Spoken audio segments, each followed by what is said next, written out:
Hello, Walker Elementary stakeholders. This could be family members, community members that are interested in the success of Walker Elementary. We're so thankful that you're here with us to learn more about Walker Elementary as a Title I school and how we engage families to make sure our students are successful. My name is Ben Thompson. I'm one of the assistant principals here at Walker Elementary, and I work beside Miss Ryan, our building principal.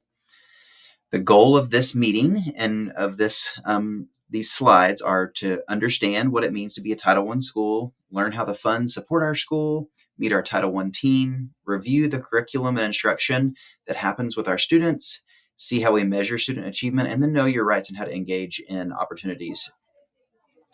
So a Title I school program is a comprehensive reform strategy designed to upgrade the entire educational program. And this applies to any school that has a poverty percentage of 40% or greater. And the goal is to help our lowest achieving students be more successful. And so the benefits of Title I funds, you can find more on this website, but also one of the ways that we benefit from you as a family member filling out the meal application form is that's how we measure our poverty rate. And so that helps us get money to support students' learning and accelerate student learning.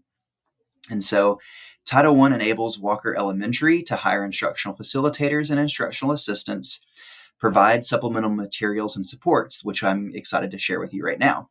So here are all the different positions and teachers that support both classroom teachers and also provide intervention to students in need.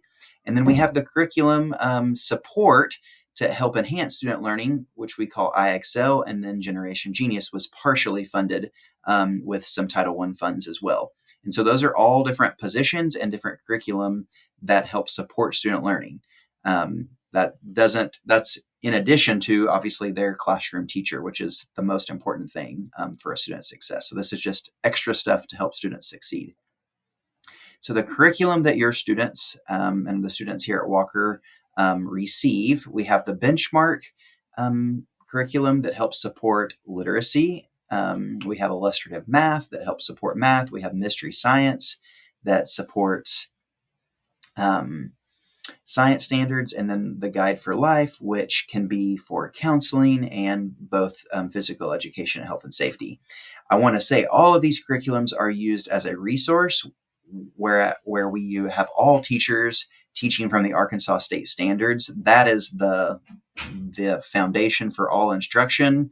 We go from the standard and then we move forward with student learning after we've established what the Arkansas State Standards want us to know. And so no curriculum, whether that's benchmark or illustrative math or mystery science, none of those will ever take the place of us starting with the standard and staying true to that standard for student learning, because we know that those standards build on one another as the students continue to grow in each grade. The assessments that students do take is through our new Atlas testing portal. That's the Arkansas Teaching and Learning Assessment System. We have screeners that are given at the beginning of the year to our kindergarten through third grade students. And then we have summative tests that all kindergarten through fifth grade students also take. And summative tests typically are in April and screeners are typically in September. And so we have that data from the beginning of the year to the end of the year and in between to help us guide the best and most targeted teaching and the most targeted learning for students.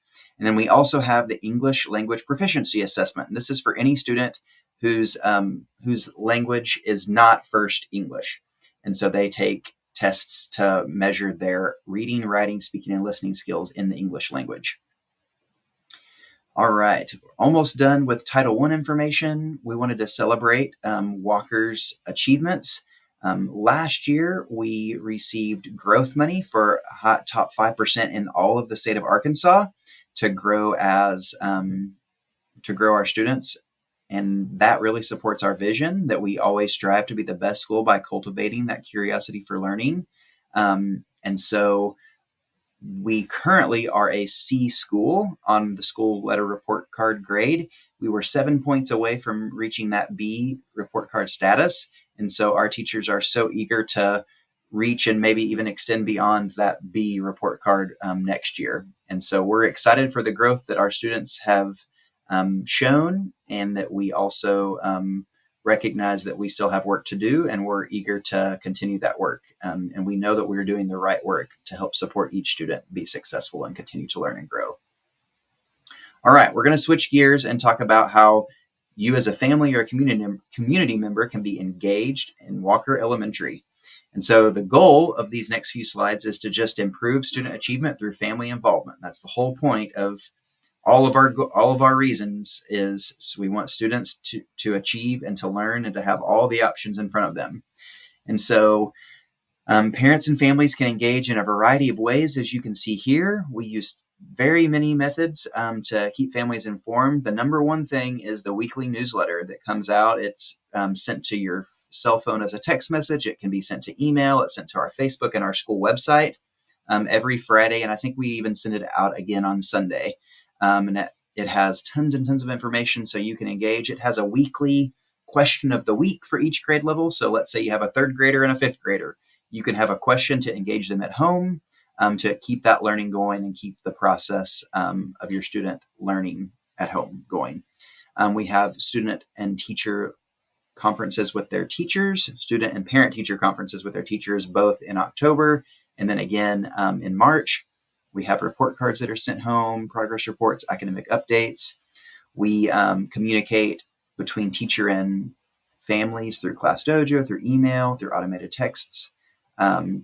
And 2 or 3 of those are, back and forth. Obviously, some communication is just one way that you're receiving information as a family. And then we always welcome families to come in face-to-face to have another conference beyond the normal parent-teacher conferences. Administrators, instructional facilitators, and classroom teachers are always available to address any family or parent concern. And then we always have communication available in whatever language is needed for that family, because that's so important for them to know and be able to help support their student and understand in their native language how to support their student at home and at school. And so we want you to know what rights you have as a parent. You have rights to know teacher qualifications. All of our staff do meet the state requirement. They're all certified, licensed teachers that are highly qualified. You have access to come schedule and visit your student's classroom and observe the teacher, observe how your student is performing in class and how they interact with peers. There are tons of volunteer opportunities, whether that's through our Parent-Teacher Association, our PTA. They have homeroom moms. They have different ways to get involved. That's probably the best way through our PTA to help get involved, but you certainly don't have to be a member of our PTA in order to do that. And so we want you to know that students are assessed in so many different ways through tests and projects and even their way they interact with their peers. Each grade has grade level standards and goals, and so that's how students are measured according to and compared against that grade level standard that we know that they need to meet to move on and be successful in the next grade. And then again, we want your communication to be in your preferred language. And I just want to say a quick note. In our weekly newsletter that we send home to families, there should be a translation button at the top of each newsletter that you get that you should be able to translate all of that written information in your own native language that you can read. All right, we're finishing up here with parent and family engagement. We just want to make sure that you as a family know that you can take part in our shared decision making. We know that when families and schools come together, students are more successful. So parents, you have the ability to have input on school policies, how we allocate our resources, how we develop our programs, and how we use our Title I funds. So you can provide budget inputs and you can help with evaluating our programs. If you have feedback, we want to hear that because we respect and value your opinion, because we know that you want what's best for your child just like we do. And you may have a different perspective than we do, and we value that. All right. There are some compacts, and that what this parent compact is just a document sharing what we as a school are responsible for, what a student is responsible for, what a family is responsible for, and it just outlines shared responsibilities. It includes academic goals, how we can communicate back and forth, and how we can how we can support one another with different resources. All right, a few more. I think I've referenced these a little bit already. Ways that parents and families can become engaged with their students' learning, classroom volunteering with those homeroom moms, family events. We have our 2 or 3 times a year, we have really good, awesome family events that are highly engaging in a way for you and your student to learn together and experience some shared learning, whether that's our STEAM Fest Fall Carnival, whether that's our night at the museum like we've had in the past. Those are great opportunities. We have conferences, we have those musical performances where you can come see your student take part in the great work that Miss Kramer is doing in music. And then there are also tons of other school events. All right. I think I've also mentioned this as well, that every family is welcome to participate. And no matter the disability, no matter the language, no matter whatever the barrier is for us communicating, everyone is welcome and everyone is able to engage in that, so you can take part in your students' education. All right. A quick procedure for concern as a family: always contact your child first to discuss any concerns you have, and then the teacher and you can determine whether that needs to be brought to Principal Ryan or myself. We're always happy to field those conversations because we want and need every student and family to feel supported and welcome so their student can learn the best. All right. Any questions that you have through any of the Title I or the family and community engagement slides that we just ran through, we're welcome to answer those. Don't hesitate to email or come to the school. And so thankful for you partnering with us to help your students' experience here at Walker be the best that it can be. Have a great day, and thank you for listening, and thank you for your time.